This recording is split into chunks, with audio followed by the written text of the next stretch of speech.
Dieu, merci beaucoup, que Dieu intervienne ce matin au nom de Jésus-Christ de Nazareth. Nous avons vu l'histoire de Joseph et comment Dieu a élevé un jeune homme pauvre, esclave, et qui a fini encore en prison. Dieu l'a élevé, l'a établi dans une nation. Et de la même manière, et nous continuons ce matin la suite de notre enseignement sur le pouvoir doit changer de main. Nous sommes en train d'entrer dans une saison prophétique où Dieu va faire à ce que le pouvoir va changer de main. Alléluia. Aujourd'hui, vous allez voir que même les nations les plus puissantes ont commencé à avoir des problèmes. Bonjour. Ont commencé à avoir des problèmes sérieux. C'est pourquoi je déclare au nom de Jésus-Christ de Nazareth que ce matin, que le pouvoir change de main. Alléluia. Cet homme qui t'oppresse dans ton lieu de travail, le Seigneur va le ôter et tu vas prendre sa place. Alléluia. Tu vas prendre sa place. Nous déclarons un changement de statut dans le camp. Amen. Des enfants de Dieu au nom de que le Seigneur t'élève, que le Seigneur rabaisse toute personne qui veut te rabaisser, que le Seigneur humilie toute personne qui veut t'humilier, que le Seigneur change la position de toute personne qui veut ta place. Toute personne qui veut ta place, tu prendras sa place. La Bible dit que Aman voulait la place. Aman humiliait Mardoché. Mardoché était à la porte du palais. Alléluia. Mais Aman, malgré sa position, voulait coûte que coûte humilier Mardoché. Mais le Seigneur a humilié Aman. Alléluia. Dieu va humilier tes ennemis ce matin. Ce bois qu'ils ont dressé pour toi, ils tomberont eux-mêmes dedans au nom de Christ. Le Seigneur va humilier les hommes et les femmes. La Bible dit que Aman avait dressé un bois pour qu'on puisse pendre Mardoché dessus. Mais à la fin de la journée, il a été celui qui a été pendu sur ce bois-là. Je déclare au nom de Jésus-Christ de Nazareth que tout plan de l'ennemi contre ta vie, contre la vie de tes enfants, contre ton travail, contre ton ministère, soit anéanti au nom de Christ. Eux-mêmes, ils tomberont dans le piège qu'ils ont dressé pour toi. La Bible dit que la méchanceté du méchant tombera sur sa propre tête. Je déclare au nom de Jésus-Christ de Nazareth que la méchanceté du méchant tombe sur sa propre tête. Ce matin, que la méchanceté qu'ils ont prévue pour tes enfants, pour ton mari, pour ton épouse, pour ta maison, tombera sur leur propre tête.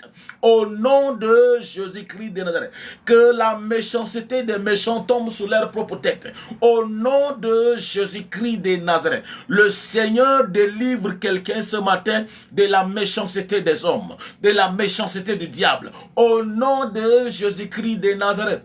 Alléluia. Un jour, Aman a planifié humilier Mardoché.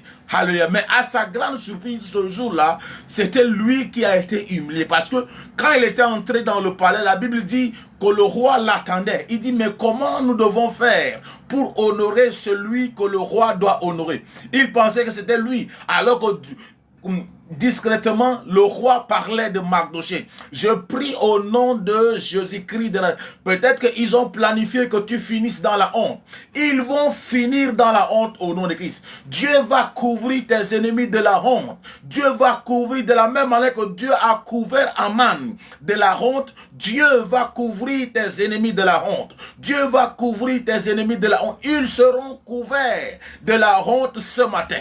Ils s'attendent que tu finisses dans la honte. Mais tu ne finiras pas dans la honte. Dans le nom de Jésus-Christ de Nazareth. Ils vont dire, voilà, nous l'avons fini. Nous l'avons eu. Mais le Seigneur va les choquer. Le Seigneur de Jésus-Christ va les choquer de la même manière que Dieu a humilié Aman. Alléluia. Aman a porté Mardoché sur un cheveu royal.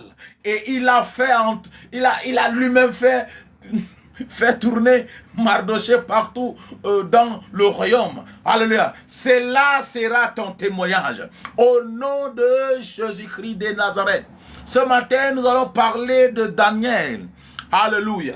Dans Daniel chapitre Nous allons lire Daniel chapitre 6 à partir du verset 13. Je lis ça rapidement. Il dit, ils prirent de nouveau la parole et dirent au roi, Daniel, l'un des captifs de Juda n'a tenu aucun compte de toi, ô roi, ni de la défense que tu as écrite. Et il a fait sa prière 3 fois le jour. Alléluia. Avant de continuer, je vais expliquer. Amen. La Bible dit que Daniel s'est retrouvé dans un royaume païen. Et dans ce royaume-là, ils ont fait sortir un décret que dans ce royaume-là, personne ne doit adresser une prière ou une adoration à un Dieu inconnu. Parce que le roi a élevé un monument et tout le peuple, les gens adoraient ce peuple.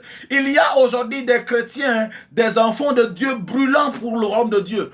Quand ils ont voyagé d'un pays à un autre subitement, ils ont refroidi.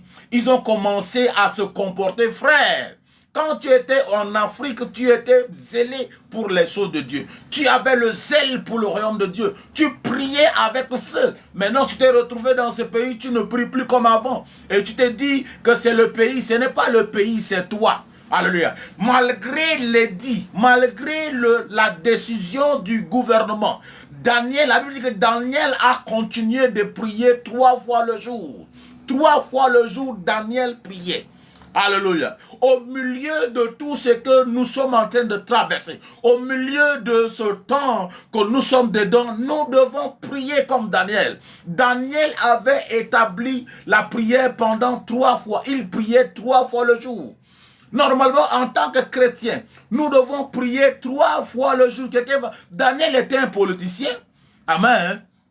Daniel était un politicien, mais il a maintenu cette... Quelqu'un va me dire, mais comment je peux prier 3 fois le jour? Alléluia.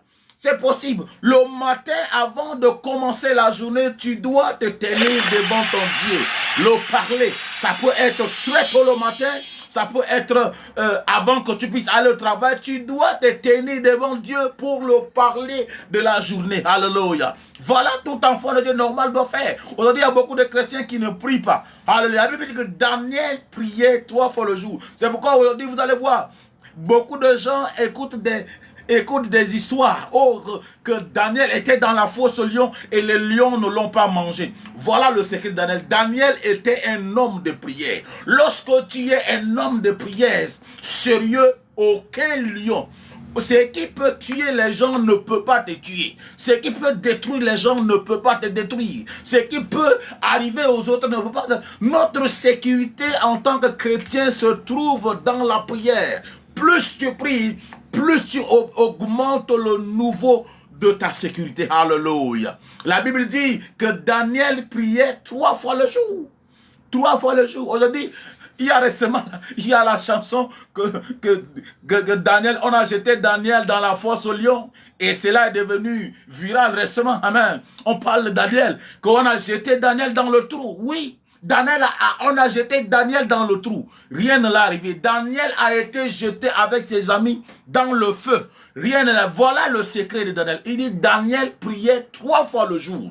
Malgré la décision du royaume. Malgré la décision du roi. Amen. Daniel continuait de prier. Daniel continuait de prier. Et quand vous allez voir la suite, ils ont fait le complot pour que Daniel ne puisse pas prier. Et verset 14. Le roi fut très affligé. Quand il entendit cela, il prit à cœur de délivrer Daniel. Et jusqu'au coucher du soleil, il s'efforça